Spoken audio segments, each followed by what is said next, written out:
Thank you for joining me for another episode of Think Your Way to an Epic Life. And this next guest I got to know personally because I went to a yoga retreat in Truth or Consequences, which is a little town in New Mexico it's a quite little town. It's a really neat place. And they created, her and her husband, Glenn, created this incredible sanctuary, and they do retreats for ladies. And even if you didn't want to go to a yoga retreat, they also have an Airbnb where you can soak in the hot springs right there. So it's a really neat deal. Hope you enjoy. So Shayna, do you believe that yoga is critical for your health and well-being? Well, so yoga means union, and in that sense, it's the union of body, mind, and spirit.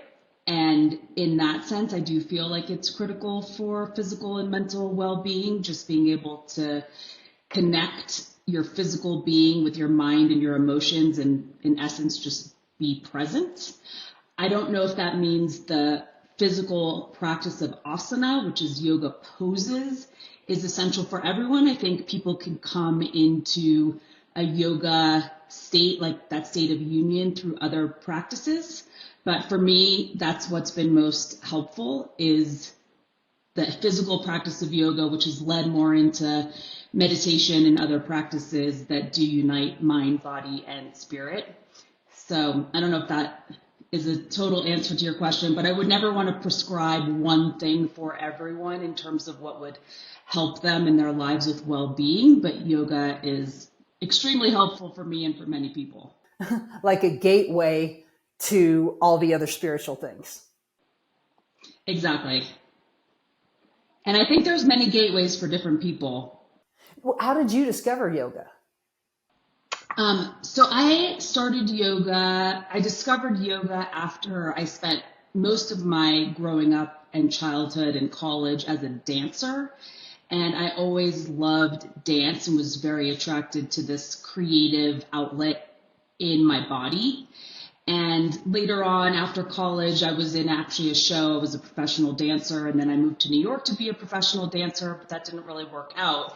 And then I went to a yoga class and realized, oh, wow, there's a physical practice that explicitly acknowledges the connection between mind, body, and spirit, which I've always felt through dance, but it was never really discussed or described in that way in dance classes. It really was more about the physical practice and presentation of dance. So yoga, as soon as I started taking classes, it just really spoke to me in a very deep way. And I realized it was an infinite study, and it has met me wherever I've been in my body and my life over the past 25 years. And it really just is a practice of being mindful and recognizing where you are in that moment and becoming more present. So it's a practice that you could take with you for your whole life in different ways. So yoga, mindfulness, what would be a definition of mindfulness? That's a great question. I think in its essence, mindfulness is being present. When you're in the moment, you can really be aware of who's with you, what the circumstances are, what your environment is, how you can respond most effectively and compassionately in that environment. So it sounds so simple, this idea of being present, but it's what a lot of these practices are all about, cultivating awareness and presence, not going in your head about something in the past or in the future, but about being right there where you are so that you can respond based on what's actually happening in that moment and not some story you've created in your head about things that you are thinking about that may not be related to what's actually there right in front of you in that moment. We are so often behind us or in front of us, and we're very rarely right here. I heard it described as an hourglass, and only one grain can go through at a time. And you have to be there. That you have to be here and be there for that.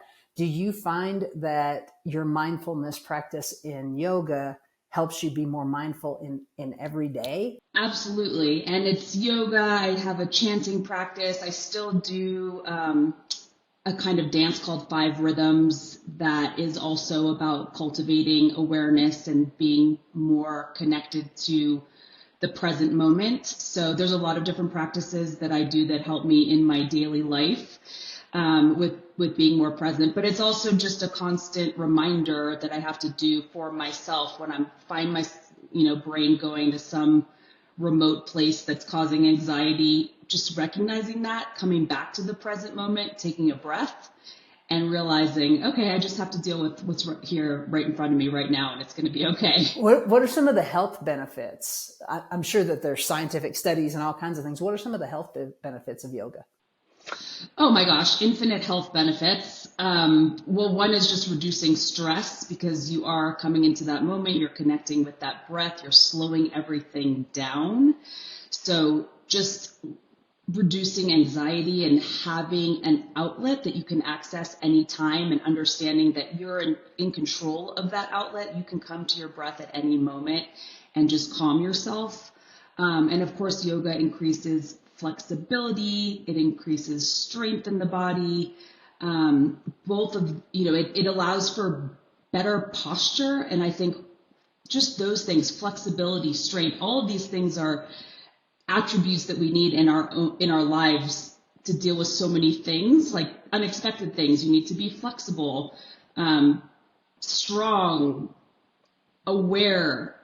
These are the physical manifestations that we practice in the asana practice of yoga that translate into how we can be in the world.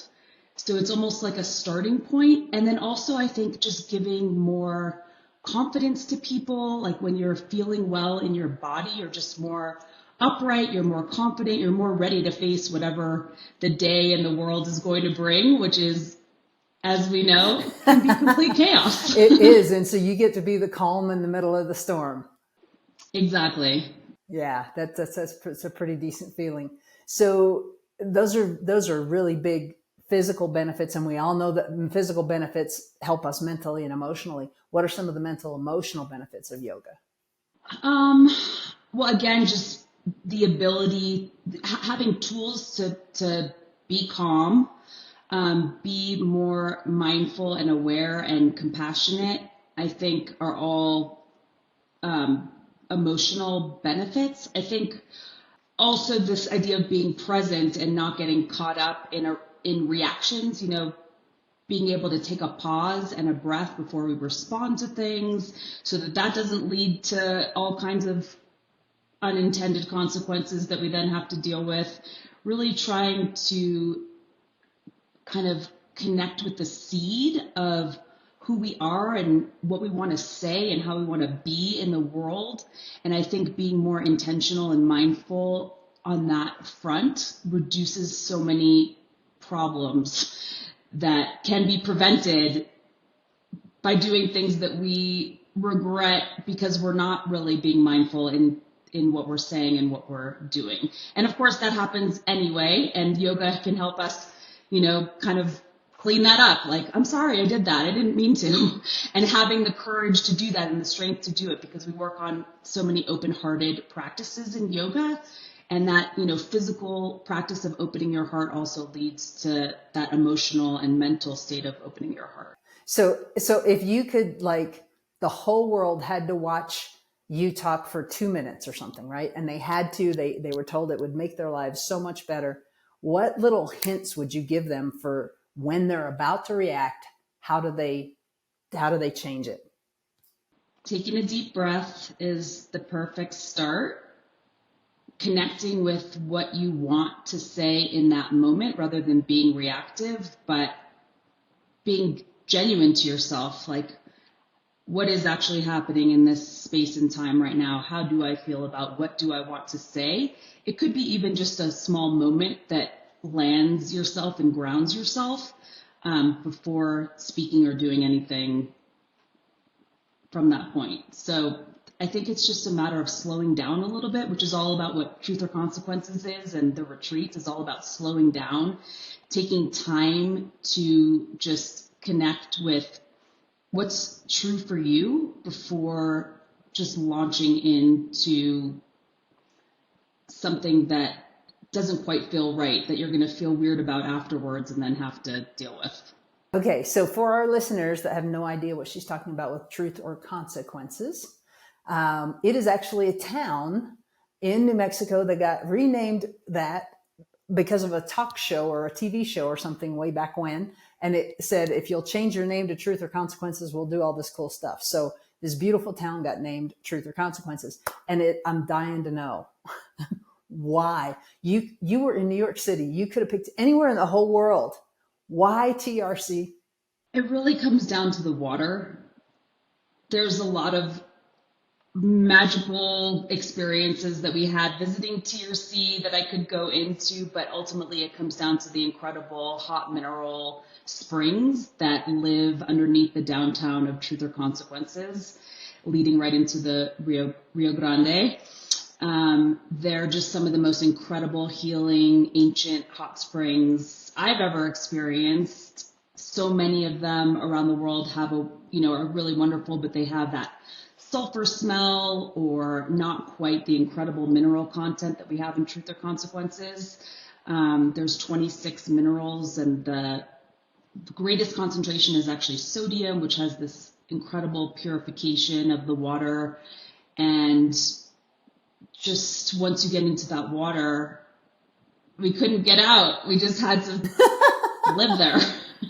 I wish I could have been a fly on the wall with that conversation between you and Glenn, and you just said, this is it. We have to live here. We've got to invest here. And it was almost 20 years ago, correct? It was a little bit more than 20 years ago now that we bought the old church in Truth or Consequences. And then we've been working on renovating it since then. And, like you said, coming from New York, we walked into the old chapel, which was kind of at the time very run down, but I just saw this huge, beautiful space that was like, oh my God, it's a yoga studio. And so guys, I just want you to understand about this place, this retreat, that it's not just for people who are really good at yoga. I went to it personally, and it was the very first time that I've ever been to anything like that. I did do some yoga back probably 15, 20 years ago. So it wasn't like completely unfamiliar to me. However, I was treated, it wasn't embarrassing. I was so afraid I would be embarrassed because I can't sit the way they sit. And they just had the pillows, they had the cushions, they were so loving. How is it that you and your staff, your team, I shouldn't even call them your staff because you guys are a team. How is it that you guys are all able to love and nurture your participants so completely? Oh, thank you. It was so wonderful to have you at the retreat. And we do love our participants so completely. I think that's where it all comes from. And again, it's not really so much of an emphasis on asana, this yoga poses. What the retreats are about, and even my approach to yoga, is there's no such thing as being good at yoga. It's like yoga is a tool that we can use in whatever way that we come to it based on our needs in that moment. And the retreats, like I said, the number one thing is providing a safe container for, these are women's retreats, to come together, slow down, be supported by this incredible community of sisterhood, and get in touch with, or get in retouch with who we are and what our purpose is on this planet. And I think that all the tools at the retreat come together, which is what makes it so special. It's the hot springs, it's the yoga practices, it's our art projects, it's our ceremonies and our coming together. It's even our communal meals where we're laughing and having fun and eating delicious food and just being away from everything, not having our to-do list. It's all part of it. So the yoga is really an important part, and that's where we open our bodies and just feel good in our physical selves. But it's so much more than that. It's all the pieces that come together, and the chanting, of course, as well. So could you explain to us what ecstatic chanting is, not exotic? Yes, not exotic. Let's see. So the chanting practice that I do is based on a traditional Indian practice, but has been brought over to the West. I think some of your listeners may or may not know Krishna Das. He's probably the most popular Western practitioner of chanting in the West, and definitely popularized it. And now there's many, many others.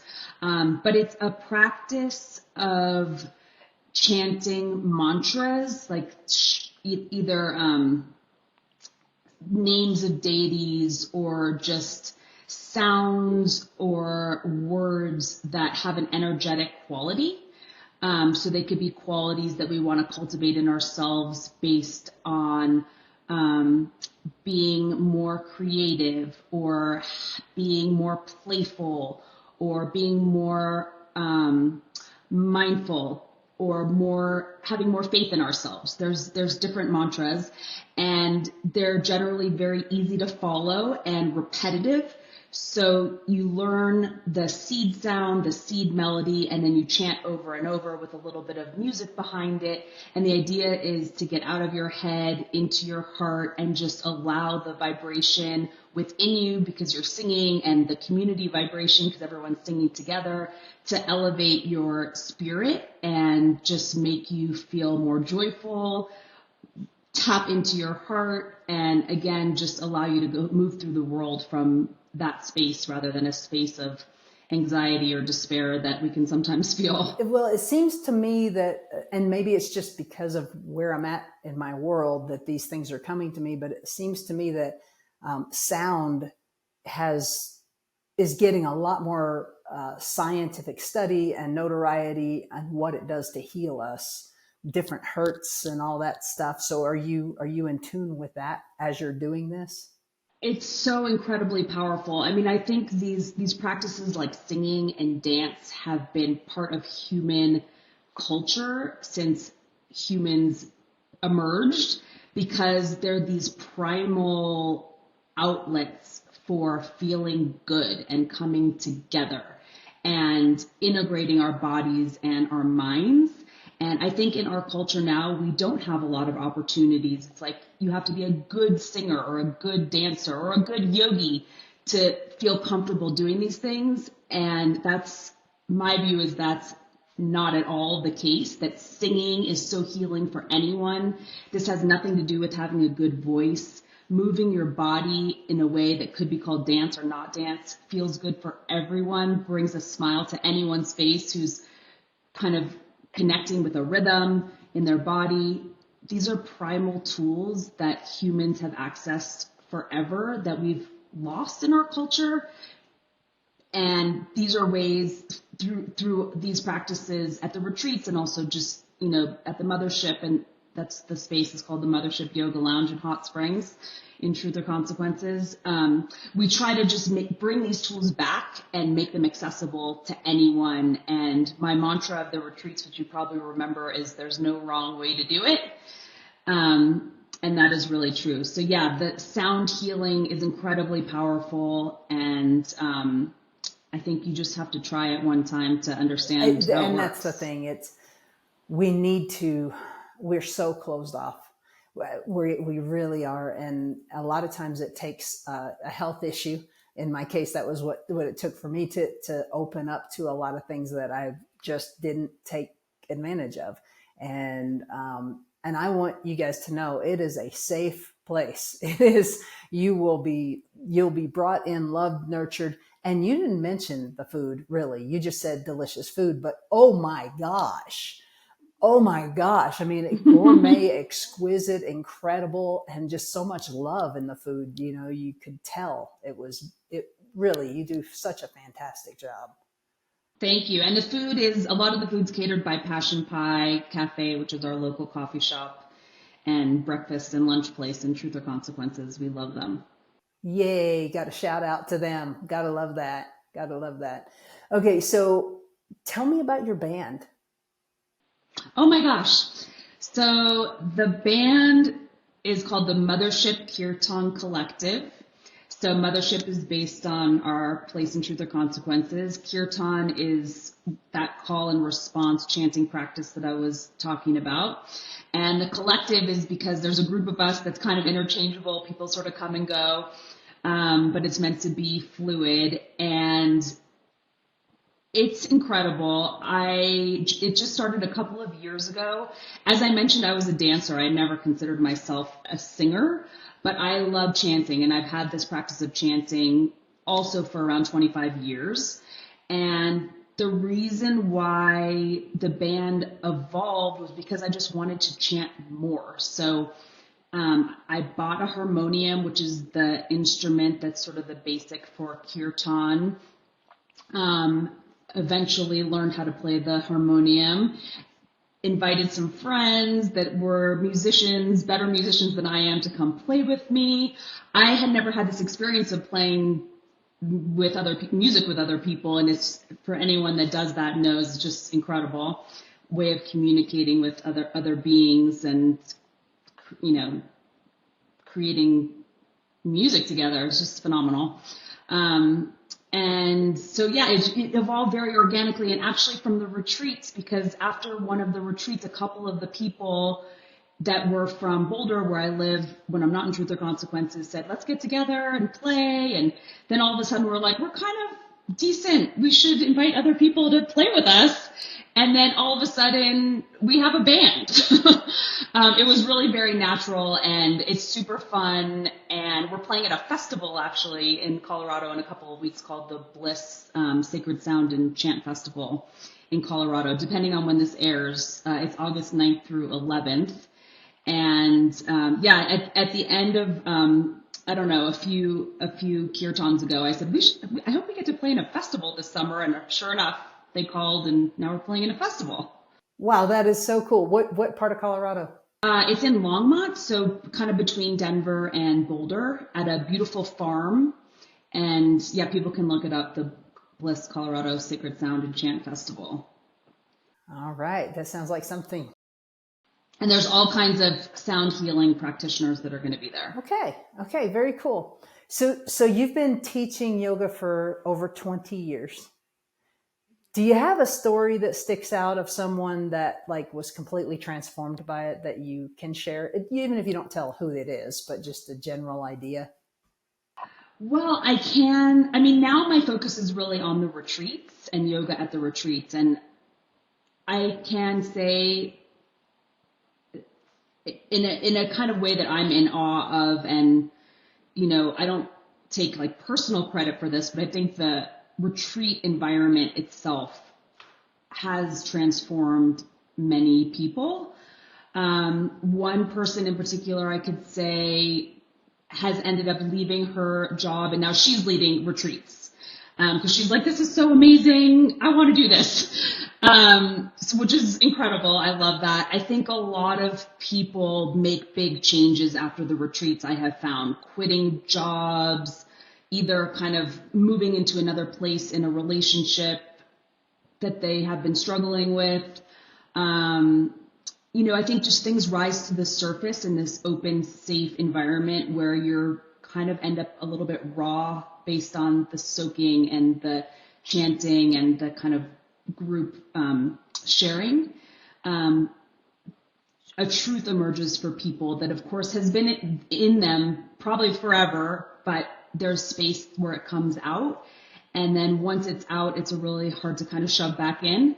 So I think, yes, I've seen many, many cases of transformation for these retreats, which makes me feel like, okay, let's just keep going with this. This is so important. And especially for women to have that opportunity. I think, we often just spend so much of our lives taking care of other people, to have that space to nurture and support ourselves, which of course ends up supporting other people more as well. But yeah, I've seen a lot of transformation. It's beautiful.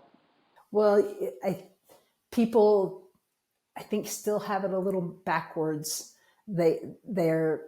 I'm in need. I need. And when they will stop and give, as soon as they give, their needs are met. It's just, that is what it is, instead of looking for what, and that is what you offer women. There were women from every walk of life that were there. And some of them were just high drivers and just probably haven't taken downtime in years. and others were still searching for themselves and have been searching for a year and haven't, driven at all. Right. It's a mixture of everyone, and everyone ended up loving each other by the time they left. It was amazing to get to be there, but just to be an observer of it was like incredible. You ladies you're very, very, very blessed at what you do, and your energy that you give to everyone is really cool. Thank you so much. It is such an honor and a blessing to have the opportunity to offer that, and I love it. It's really was my dream to create these retreats, and I love it every single time, and it is incredible every single time. And it's completely different, isn't it? Because you have different people. It is different. Each one is definitely different, and also something I've come to learn in all these years of doing retreats is that there are also just similarities between all of us, and I think that's an incredible learning that I've gained from this, and even in just being able to communicate with people outside of the retreats. It's like we all just have this kind of need to be heard and supported and loved and seen. And I think that's helpful in just communicating with all people. So yes, they're all different. Some of them are kind of more tears. Some of them are more hysterical laughter. Some of them are more, food oriented, or, there's different themes that emerge. I love every single one of them, and they are different, and they are also similar. Okay. So the patterns that you have seen through these retreats that were all the same, what are some of the, like even one of a thing that you've seen over and over again that women come in and they don't even know is in them, and it gets revealed to them during this? I think that often what I've been more and more surprised about is the opening on the very first night, that people come needing and wanting and craving to go deep. There's just not a lot of opportunity for that, where it's like you just need to people feel the kind of trust in the container. And I think people surprise themselves by opening up to strangers on the very first night with their most deepest thoughts and ideas and desires and things that they want to transform. And that is wonderful because it allows for the rest of the weekend to unfold based on already starting from such a deep place. So that's something that I have noticed that I found surprising, like, wow, people need this space to go deep. There's just not a lot of room for that in our culture right now. And I think also the water, I think people don't know how powerful the water is. It's incredible. And just, again, it's that going back to that primal analog experience, not digital, not busyness, not productivity. These things that are valued by our society are just not relevant at the retreats. And, you're in the water over the few days, you're eating the amazing food, your body is soaking in these incredible minerals. And by the end of the retreat, you're literally cellularly transformed. The yoga practices open us up to be even more receptive to all this, the chanting, the ceremonies. So I think the thing that I've been surprised about that people don't realize is going to happen is just how deep it goes very quickly. It's fascinating because I was there and I never thought about the fact that was so weird, really. It was so out of the norm, because if you're not with a therapist or a coach, you don't talk about the deep stuff. For the most part, everyone's into small talk. How you doing? Been working hard lately? And it's like, now, can we talk about something real? And it was all real. It was all deep there. So I highly recommend all of you, golly, treat yourself, because we as women in general, I know there are exceptions, but we're generally the people who are nurturing and taking care of everyone else. And we need someone to take care of us for a nice weekend. And that's a great place to do it. So any last pieces of advice, words of wisdom for our folks? Well, I do want to just say that when the retreats aren't happening, we have incredible Airbnbs that have private hot springs in Truth or Consequences. You can have your own mini retreat that's not guided. So hopefully I sent that to your producer, so hopefully you can put that up for people, because that's, we only have retreats a couple times a year.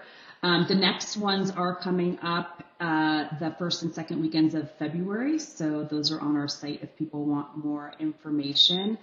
But basically, yeah, I just want to say that whether it's yoga or painting or walking in nature or whatever is the practice that speaks to you, it's so important to make time for those things so that we can be stronger, more capable, more resilient, and able to respond to what we need to. And I feel like, probably the people that are listening to this podcast are the light beings of this world. And the more we can increase our own internal light, the more impact that's going to have on the people around us. And it really does make a difference in the world. And it starts with ourselves. It's not a selfish thing to take care of ourselves. It actually has positive impacts on everyone around us. So it's really, really important. It is really, really important. Thank you, Shayna, so much. Thank you for what you do. Thank you for all the love you pour out to every single person that you encounter, whether they're in your retreat or not. That's just who you are. And I appreciate you greatly. Thank you. Oh, thank you, Kara. Well, I hope to see you soon. I hope you'll come back to a retreat, and you're wonderful. And thanks for doing this podcast. Absolutely. I definitely will be back.